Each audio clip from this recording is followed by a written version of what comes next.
blew it ad with the tagline, "We won't split on you." Creative. I don't think we're going to see Zion wearing Skechers. No, I mean, Skechers, this is punching up now. All it's told not to punch down. Skechers is jumping a few weight classes up to It's clever, though. That's a great that's we've a great seen other guys bust out of their shoes before. Ginobili busted out of his shoes before. I think they've been Nikes, too. Yeah, absolutely. I do feel like Somebody had a bad day at the office. Zion was about to get the biggest shoe deal of anybody since LeBron, I believe, as far as rookie is coming into the league. I feel like he can get Nike for like an extra 10%. No question. Right? No question. Because it's a bad look for them because people will be like, oh, see, he didn't go with them. I am taking interviews with the other shoe companies, though. Oh, of course. Yes. Matter of fact, even the balls, they can come talk to me. No, I got to just. I don't know about you. Serious? No, they can come talk to me. I mean, I'm sure they're going to blow it, but they can come talk to me. Entering last night, let's talk some Boston Celtics, BROUSSARD. Entering last night, the Celtics had dropped 7 of their last 8 games with Kyrie in the lineup. However, last night they were able to put it together, beat the brakes off the Warriors. Gordon Hayward and Kyrie led the way with a combined 49 points. Here's what Kyrie said led to the Celtics' success last night. That long plane ride helped us out. I'll just say that. That long plane ride helped us out. We needed it. We needed it. It was just, we were going to get to a point where we were just going to get tired of, fighting each other, fighting in, the outside world, and it doesn't really matter. So we just want to come out here and just play basketball. This is our sanctuary, and we have to do everything to protect it. We can't let anybody infiltrate this. So. BROUSSARD, can last night's win change the story or the arc or the trajectory of the Celtics season right now? Can I add something before you? And Kyrie, he said a lot of things in his interviews the last couple of weeks. But one thing that I picked up on there was that he talked about basketball and it being a sanctuary. And the last couple of days, I've been upset with Kyrie because to be as famous as he is and be as rich as he is and to be young and black and powerful and have influence, I just think that he takes a lot of that for granted. But, man, I almost went to jail. And even during that time, man, my life could have been up and could have gone a lot of different ways. Playing football was the best thing I had in my life.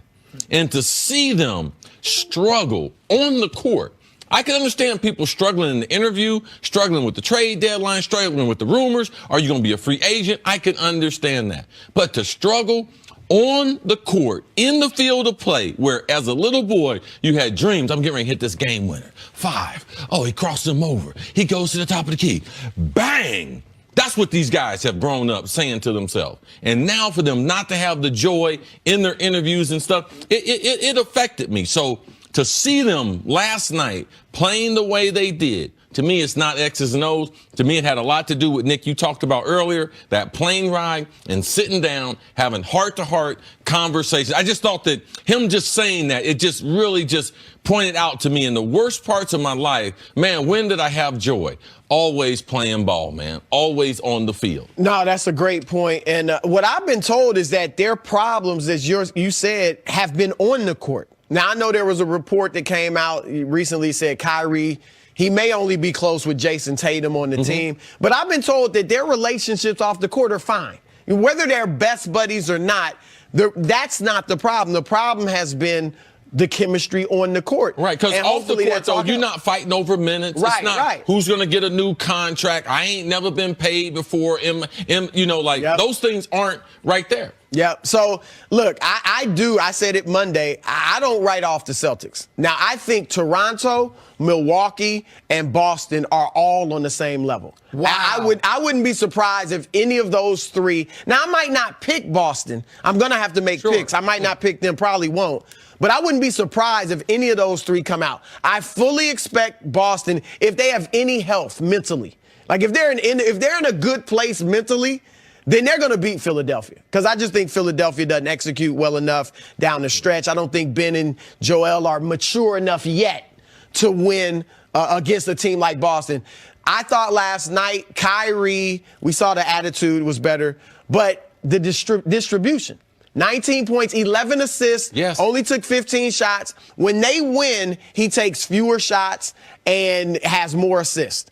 They have so much talent that is contagious. Just like going ISO all the time is contagious. So I think that's a good sign. I love the passion. I love that they stood up for each other with Boogie Cousins. We saw Kyrie on the bench laughing and smiling with teammates. Now, we got to be fair. If Kyrie was on the bench sulking, we would have made a big deal out of it and said, look at the body language, look at the optics. Let's go the other way, too. They were laughing, they were smiling, they were joking. So that was a positive sign. But look at the one thing that's really been holding this team back, and that's been Gordon Hayward. Gordon Hayward finally came out, Nick, last night, and he played a game. So last night was the best version of what the Celtics could have been this season. It was everyone is cool with their role. One of their star players plays like a star, doesn't matter who, and they are flying around defensively, playing as well as you can defensively, holding the Warriors, even though Clay wasn't out there, to 95 points. Somebody goes off for 30. Everyone else is in the teens, doing their job, not worried about their shots. That's the best version of the Boston Celtics. It's also a version of the Boston Celtics we have seen very few times this year. And Gordon Hayward was the biggest factor in this basketball game. And you're right. Guys were happy for him. See, you pointed out after a 3-hit, Kyrie was skipping up the court. And Al Horford jumped off the bench like a young Kent Bazemore when he was just there for the bench celebrations. Gordon Hayward this year, he went for 30 last night. Only 4 times has he gone for 20. Right? So you can't rely on that. They have been in games where he shot better than 50% from the field. They're 18-2. When he has been the guy they brought him over to be, or even something close to that, then yeah, man, they're a hard team to guard. And then that means the ball's not sticking in Kyrie's hands because he's getting off. There's a lot of things going well. But I need to see that more than one time after a long, cathartic plane ride. This is the thing that's hard in team sports, is because as unfortunate as Gordon was, when he decides free agency, I'm going to join Brad Stevens, I'm going to leave Utah.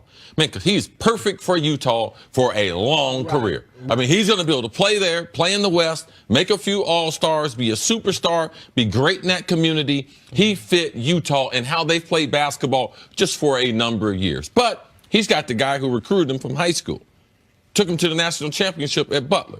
So he made a great decision. Within minutes of that decision playing in the first game, it's shattered. His leg is shattered. So it's a horrific story. But when you're in team sports, I can cheer for him. I really can. But when the coach starts giving his minutes, my minutes to him, how much can I really humanly, I'm pulling for his leg. But can I pull for him to play well? Because if he plays well, then I'm going to get less minutes. And then less money eventually. Yes, right. So it is a tough situation. So when that player is playing great, it's easy to cheer for him.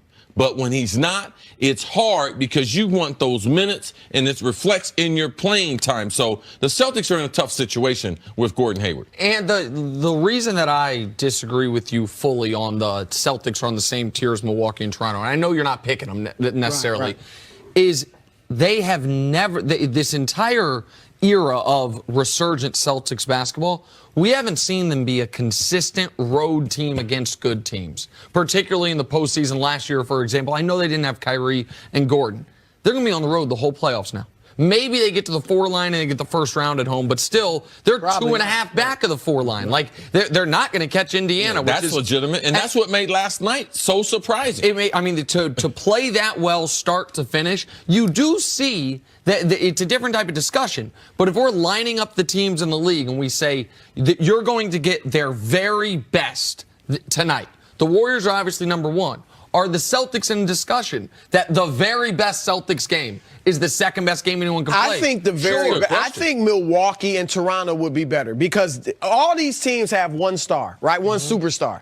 And Giannis and Kawhi are better than Kyrie, as good as he is. And they both have all 3 teams have tons of depth, and they all, I think, are well coached. And if they play at their best, their teammates are going to benefit more than if Kyrie plays at his best.